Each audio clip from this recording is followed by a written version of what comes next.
Good morning, my dear students. I hope you all are enjoying your online classes. So, to continue it, we are here with another video of class 10 subject science. Good morning, students of class 10th. Today we're gonna learn first chapter of your science book, that is chemical reaction and equation. Chemical reaction जो होते हैं वो कैसे होते हैं, उनको balance कैसे करना है, इक्वेशन में हम कैसे लिखेंगे, ये सारी चीज़ें हम इस चैप्टर में देखने वाले हैं। तो चैप्टर का हेडिंग है केमिकल रिएक्शन एंड इक्वेशन। ठीक है, उससे पहले हम ये देख लेंगे कि केमिकल रिएक्शन होती क्या है। ठीक है, कैसे पता करेंगे कि केमिकल रिएक्शन हुई है। तो देखते हैं। Consider the following situation of daily life and think what happen when. ये जो डेली लाइफ की एक्टिविटीज़ लिखी हुई हैं वो आप कंसीडर करिए और सोचिए क्या होगा। जैसे milk is left at room temperature during summer. गर्मी के दौरान अगर खुले में अगर दूध को रख दिया जाए तो क्या होगा, और वो दही बन जाएगा। An iron tawa pan nail is left expose to humid atmosphere.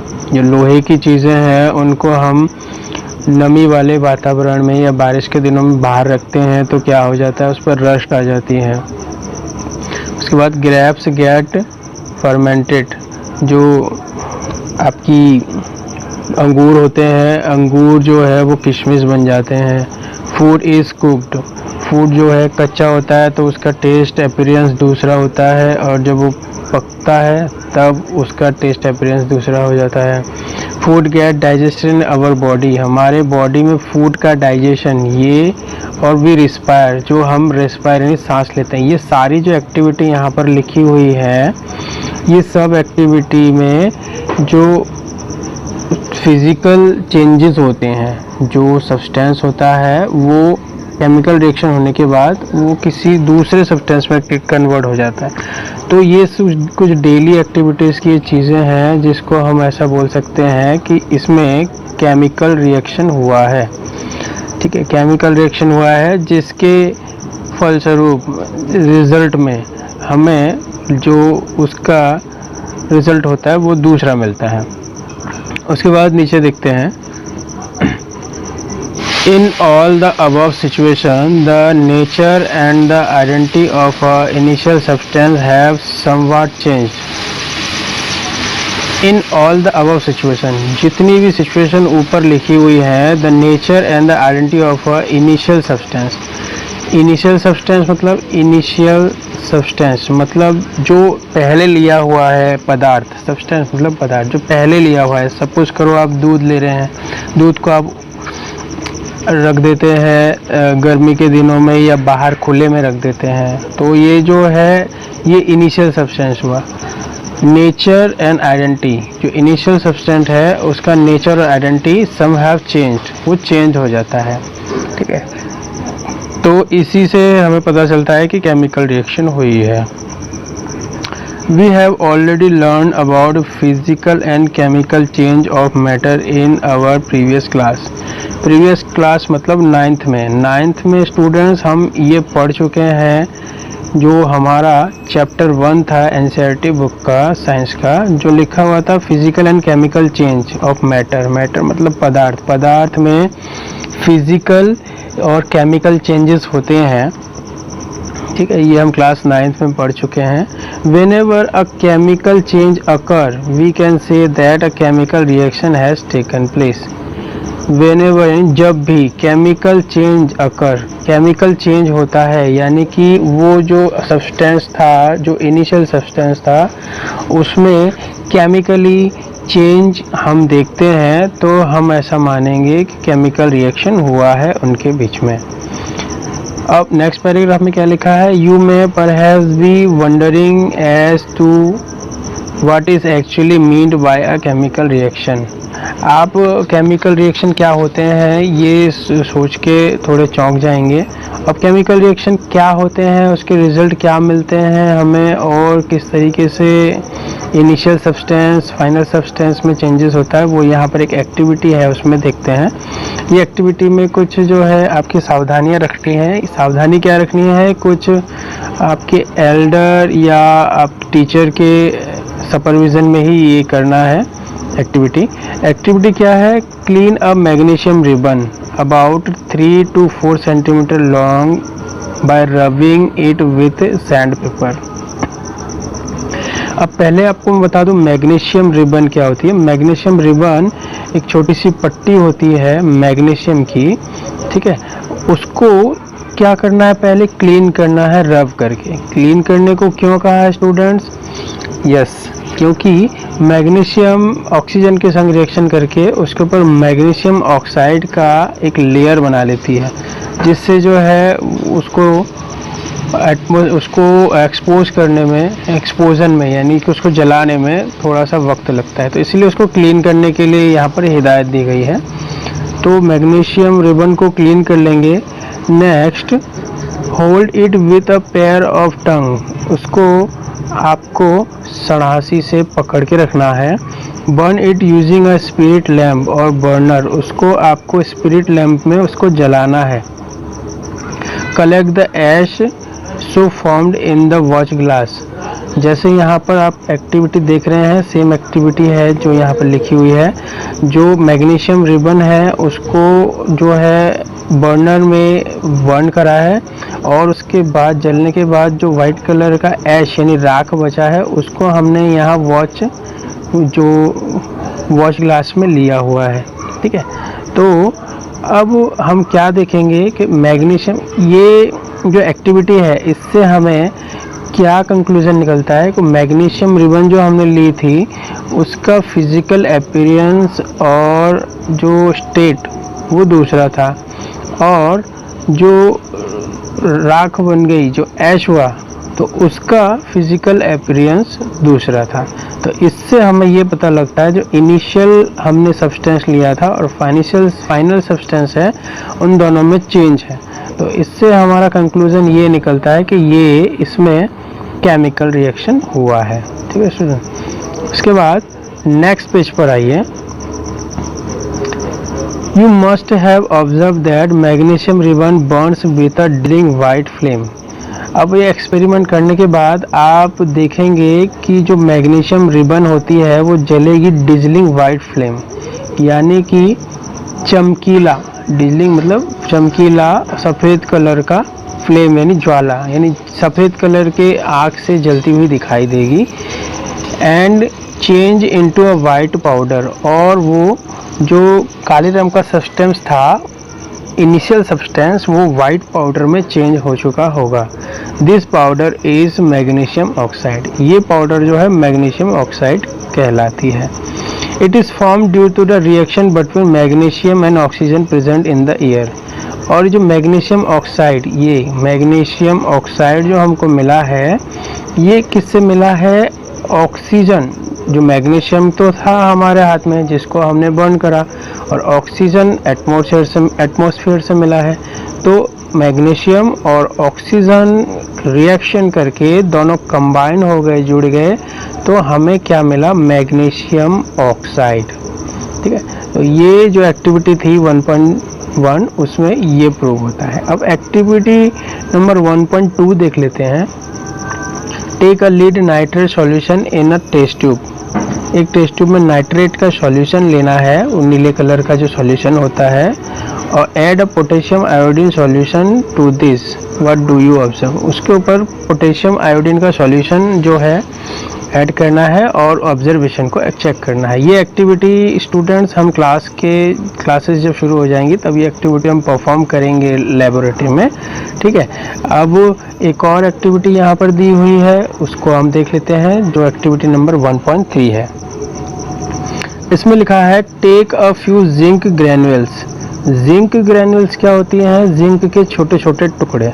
अब जिंक जो है वो भी एक मेटल है, आप सब जानते हैं, ठीक है। जो बैटरी होती है बैटरी के जो आउटर जो सरफेस में जो टिन लगी होती है वो जिंक की होती है, ठीक है। तो जिंक के ऐसे छोटे छोटे टुकड़े लेने हैं इन अ कॉनिकल फ्लास्क।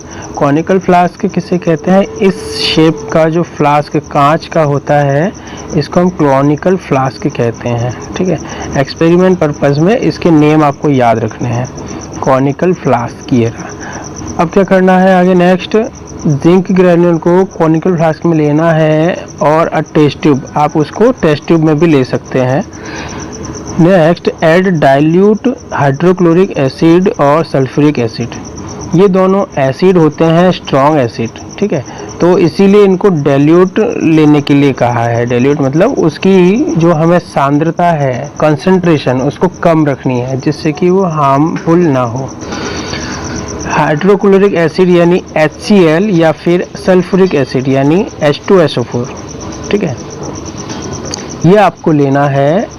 अब यहाँ पर सावधानी ये रखनी है, handle the acid with care. जो एसिड नेचर के जो सब्सटेंस होते हैं वो आपको नुकसान पहुँचा सकते हैं। आपकी स्किन पे अगर वो गिरे तो आपकी स्किन हर्ट हो सकती है, इसलिए आपको उसको केयरफुली हैंडल करना है, एसिड सब्सटेंस, एसिड नेचर के सब्सटेंस, ठीक है। उसके बाद ये do you observe anything happen around the zinc granules.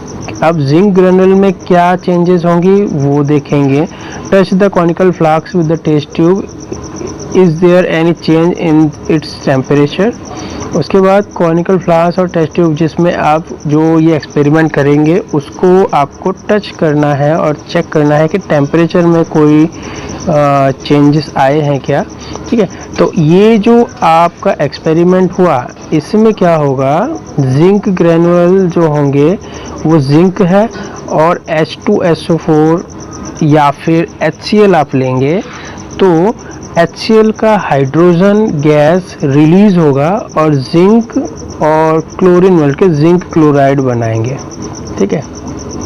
तो जिंक क्लोराइड जो है नीचे यहाँ पर नीचे रह जाएगा और H2 गैस जो हाइड्रोजन गैस जो HCl यानी हाइड्रोक्लोरिक एसिड में से जो हाइड्रोजन गैस है वो रिलीज होगी कॉनिकल फ्लास्क में से, ठीक है। इस हाइड्रोजन गैस को हम कैसे ऑब्जर्व कर सकते हैं? अगर हम माचिस की तिल्ली यहाँ ले जाएंगे तो ये पॉप साउंड के साथ ये जलेगा, तो ये इसकी पहचान होती है हाइड्रोजन गैस की, ठीक है। अब देखते हैं जो इससे कंक्लूजन क्या निकला, जो भी हमने एक्सपेरिमेंट यहाँ पर देखे उससे जो नतीजा क्या निकला। From the above three activities, we can say that any of the following observation help us to determine whether a chemical reaction has taken place. अब इनमें से ये आपके 4 पॉइंट दिए हुए हैं, इन चारों पॉइंट में से कुछ भी अगर चेंजेस आते हैं फाइनल सब्सटेंस में, इनिशियल सब्सटेंस के कंपेयर में फाइनल सब्सटेंस में इन 4 में से कोई भी चेंजेस अगर होता है तो आप समझेंगे कि ये केमिकल रिएक्शन हुआ है, ठीक है। ये 4 जो है आपके जो चेंजेस है केमिकल रिएक्शन के, ये याद रखना है, बहुत इम्पोर्टेंट है, बोर्ड में पूछे जाते हैं। तो डिस्कस कर लेते हैं one by one. Change in state का चेंज होना, यानी कि जैसे हमने देखा ये रिएक्शन हुआ, इसमें क्या हुआ, हाइड्रोक्लोरिक एसिड जो हमने ली थी HCl, तो वो तो हमने लिया था लिक्विड फॉर्म में, ठीक है ना। तो लिक्विड फॉर्म में लिया था लेकिन हाइड्रोजन गैस यानी गैस रिलीज हुआ, तो क्या हुआ, स्टेट चेंज हुआ उसका, लिक्विड से गैस बन गया। हमने गैस तो इसमें ऐड नहीं किया था, हमने तो सॉलिड लिया था जिंक ग्रेन्यूल और लिक्विड लिया था हमने हाइड्रोक्लोरिक एसिड, तो गैस रिलीज हुआ यानी कि चेंज इन स्टेट में चेंज हुआ। दूसरा है चेंज इन कलर में चेंज होता है, वो एक्सपेरिमेंट आगे आएगा, उसमें देखेंगे 2 सब्सटेंस को ऐड करने पर जो फाइनल सब्सटेंस बनता है उसके कलर में चेंज होता है, तो भी हम ऐसा मानेंगे कि ये केमिकल रिएक्शन हुआ है। उसके बाद एवोल्यूशन ऑफ अ गैस का निकास होना, एवोल्यूशन मतलब निकास। जो इस रिएक्शन में हमने क्या देखा, गैस रिलीज हुआ, तो अगर गैस रिलीज होता है तो भी हम ये डिटरमाइन करेंगे कि ये केमिकल रिएक्शन था। Next, change in a temperature. Temperature में अगर चेंज होता है तो भी हम मानेंगे कि केमिकल रिएक्शन हुआ है। जैसे आप घर में जो चूना करते हैं, लाइमस्टोन को अगर पानी में आप डिज़ोल्व करते हैं तो वो गर्म हो जाता है, तो टेम्परेचर में चेंज होता है। तो इस तरीके के जो चेंजेस भी अगर होते हैं तो भी वो आपका केमिकल रिएक्शन कहलाएगा। उस रिएक्शन में कैल्शियम कार्बोनेट का कैल्शियम हाइड्रोक्साइड में कन्वर्जन होता है।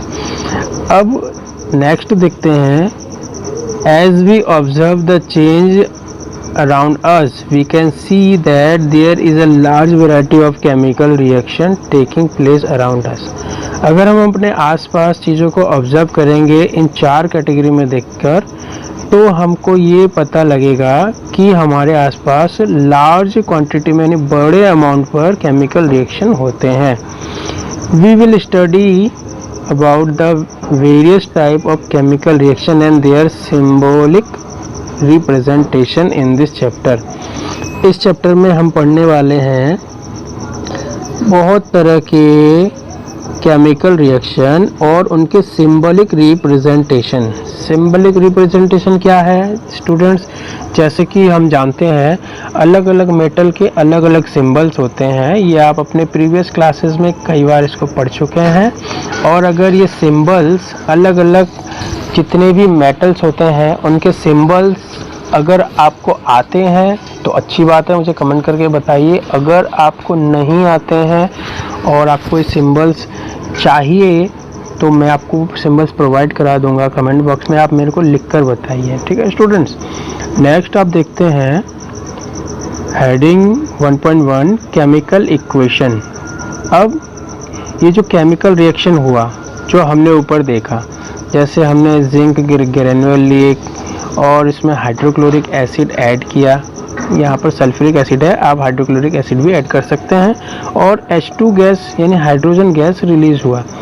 अब इन सारी चीज़ों को इतने बड़े पैमाने पर बार बार इसको ऑब्जर्वेशन करके लिखना प्रैक्टिकल में ये डिफ़िकल्ट होता है और टाइम कंज्यूमिंग होता है। तो इसलिए हम क्या करते हैं, ये इस प्रोसेस को एक बार एक्सपेरिमेंट करके जो प्रूव हो जाता है वो, तब उसको हम इक्वेशन में लिखते हैं। तो उसी को हम बोलते हैं केमिकल इक्वेशन, यानी कि रासायनिक समीकरण, ठीक है।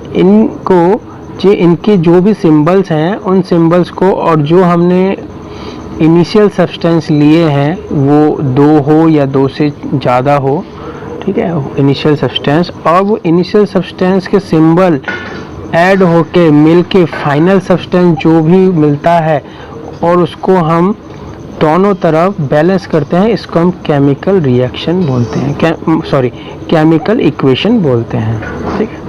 यहाँ पर देखते हैं activity 1.1 can be described as. जो एक्टिविटी हमने 1.1 देखी थी जिसमें हमने मैग्नीशियम की जो रिबन होती है उसको हमने बर्न किया था, वो डिस्क्राइब कैसे होगा? When a magnesium ribbon is burned in oxygen, it gets converted to magnesium oxide। Magnesium की रिबन को हमने ऑक्सीजन में बर्न किया तो मैग्नीशियम ऑक्साइड में कन्वर्ट हो गया।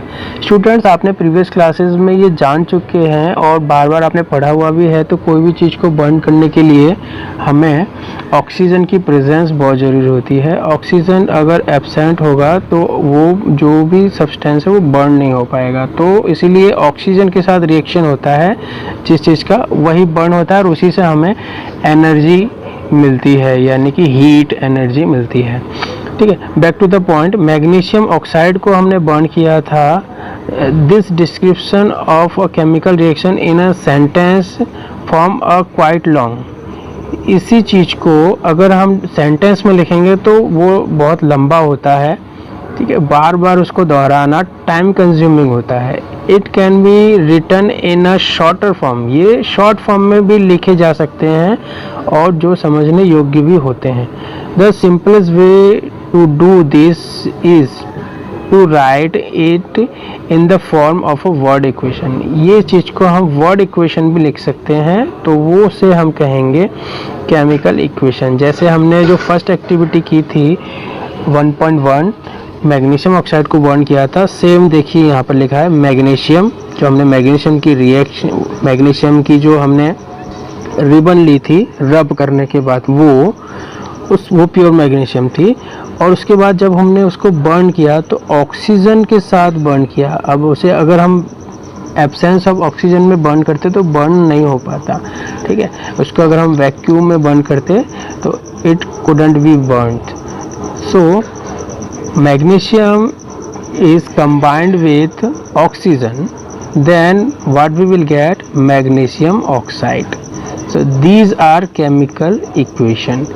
This is the only one. ये एक आपको एग्जाम्पल दिया है केमिकल इक्वेशन का, और जितनी भी केमिकल इक्वेशन होती हैं हमारे आसपास, जो हमने ये 4 कैटेगरी बताई हैं आपको, इस 4 कैटेगरी में जो भी इनिशियल और फाइनल सब्सटेंस में चेंजेस आते हैं, वो चेंजेस को हमें केमिकल इक्वेशन में इस तरीके से लिखना पड़ता है। स्टूडेंट्स, हर एक केमिकल इक्वेशन का अलग अलग फॉर्मूला और अलग अलग इस तरीके के डेफिनेशन, अलग अलग शॉर्ट फॉर्म होते हैं, तो ये लर्न करने पे ही आता है। तो ये जो इक्वेशन है आपको लर्न करना पड़ेगा। आपके चैप्टर नंबर 1 का ये फर्स्ट इक्वेशन है, बहुत ही ईजी है, आप आराम से, आई होप आप याद कर सकते हैं इसको। Moving ahead, next is the substance that undergo chemical change in the reaction. जो सब्सटेंस केमिकल रिएक्शन में अंडरगो यानी उसके अंतर्गत आता है, magnesium and oxygen are the reactant. अब ये चीज़ समझने वाली है, बोर्ड में ये पूछे जाते हैं क्वेश्चंस कि रिएक्टेंट कौन से हैं और प्रोडक्ट कौन सा है। बहुत सिंपल तरीका है इसका जानने का। जो इनिशियल सब्सटेंस होते हैं जिसमें केमिकल रिएक्शन होता है, तो ये जो इनिशियल सब्सटेंस है ये रिएक्टेंट कहलाते हैं, ठीक है। ये रिएक्टेंट यानी रिएक्शन करने वाला, जैसे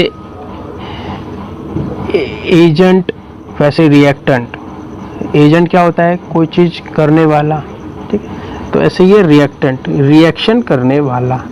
the new substance is magnesium oxide form during the reaction as a product. अब ये दो रिएक्टेंट के बीच कॉम्बिनेशन के बाद केमिकल रिएक्शन में जो रिजल्ट हमें मिला उसे हम प्रोडक्ट कहेंगे, यानी उत्पाद। इसमें से जो बना वो उत्पाद। होप आपको ये समझ में आ गया होगा रिएक्टेंट किसे बोलते हैं और प्रोडक्ट किसे बोलते हैं। रिएक्टेंट लेफ्ट हैंड साइड में जो भी हमने इनिशियल प्रोडक्ट लिया है वो होगा, और ये जो एरो है, एरो के इस साइड में यानी राइट हैंड साइड पे जो भी हमें मिलेगा उसे हम प्रोडक्ट बोलेंगे, ठीक है। और ये जो चीज़ें हैं ये प्री डिफाइंड होती है, यानी पहले से सुनिश्चित होती हैं कि कौन से दो इक्वेशन में कौन से दो केमिकल सब्सटेंस को ऐड करने पे क्या मिलने वाला है। तो ये पहले से प्री डिफाइंड होती है और हर बार केमिकल रिएक्शन करने पर वही चीज़ें हमें मिलती हैं। तो ये हमेशा प्रूवन होती है और सेम होती है, और सेम चीज़ें ही कंटिन्यूस आगे चलती है, वही हमें याद करना पड़ता है। तो आई होप आपको रिएक्टेंट एंड प्रोडक्ट पता चल गया है। Next, a word equation shows change of reactants to product through an arrow place between them. जो रिएक्टेंट और प्रोडक्ट में जो चेंजेस हुआ है उसे हम एरो से शो करते हैं, ठीक है। The reactant are written on the left hand. Reactant को ये लेफ्ट हैंड में लिखा जाता है एंड प्रोडक्ट को राइट हैंड पे लिखा जाता है, ठीक है। Left hand side, LHS means left hand side with a plus sign. जो रिएक्टेंट होते हैं वो हमेशा प्लस साइन में होगा, क्योंकि अगर कोई एक सब्सटेंस होगा तो वो रिएक्शन किसके साथ करेगा? वो अकेला रिएक्शन करके कुछ करेगा नहीं, वो सेम का सेम रहेगा, तो इसमें तो कुछ रिएक्शन होगा नहीं। इसीलिए एक से ज़्यादा, ठीक है, दो से ज़्यादा अगर रिएक्टेंट हो तो ही हमें प्रोडक्ट मिलेगा। तो इसीलिए यहाँ पर प्लस साइन आना ज़रूरी है, इसीलिए यहाँ पर लेफ्ट हैंड साइड में प्लस साइन होता है। Similarly product are written on the right side. जो right hand side, RHS mean right hand side, right hand side में प्रोडक्ट आता है इस प्रोडक्ट में प्लस साइन हो भी सकता है, नहीं भी हो सकता है। क्यों? दो केमिकल सब्सटेंस में रिएक्शन होने के बाद एक प्रोडक्ट मिल सकता है किसी सिचुएशन में, किसी दूसरे सिचुएशन में दो केमिकल सब्सटेंस के साथ रिएक्शन करने पर हमें दो केमिकल प्रोडक्ट भी मिल सकते हैं। इसलिए यहाँ पर प्लस आ भी सकता है, नहीं भी आ सकता है। ठीक है। The arrow head point toward the product and shows the direction of the reaction. जो एरो होता है वो हमेशा प्रोडक्ट की तरफ होता है और ये हमें बताता है कि रिएक्शन का डायरेक्शन, यानी रिएक्शन इधर से हुआ और इधर की तरफ चला। यानी ये चीज़ें हमने इनिशियल ली और फाइनल में हमें ये मिली। तो ये इसीलिए एरो जो होता है इस तरीके से इस डायरेक्शन में दिया हुआ होता है। ठीक है स्टूडेंट, तो आज हमने क्या देखा? केमिकल इक्वेशन, और हमने कुछ एक्सपेरिमेंट भी देखे हैं। ठीक है, तो ये हमने जो भी स्टडी आज की है इसको आपको घर में एक बार और फिर से रीड करना है और इस चीज़ को समझना है। और फिर भी आपको कोई भी प्रॉब्लम आ रही है रिलेटेड टू चैप्टर 1 जो हमने पढ़ा है, तो आप मुझे कमेंट बॉक्स में लिखिए। जो आपको जो भी डाउट होगा उसको मैं अपनी तरफ से पूरी कोशिश करूँगा उसको सॉल्व करने की। आपको समझ में आया तो भी लिखिए, नहीं आया तो भी लिखिए। और आप साइंस से रिलेटेड जो भी अपडेट मेरे से चाहते हैं वो भी आप कमेंट बॉक्स में लिख सकते हैं। ठीक है स्टूडेंट, तो नेक्स्ट पेज जो है chemical writing a chemical equation, ये हम नेक्स्ट सेशन में इसको स्टडी करेंगे। आज आप ये जो हमने 2 पेज आज पढ़े हैं इसको आप घर में रिवाइज करिएगा। और नेक्स्ट आप ये पेज नंबर 2 हमने कंप्लीट कर लिया। पेज नंबर 4, 5 ये रीड करके आएंगे जिससे कि हम कल ये वाले पेज को अच्छे से समझ सकें, इसमें जो भी टॉपिक आ रहे हैं। ठीक है स्टूडेंट।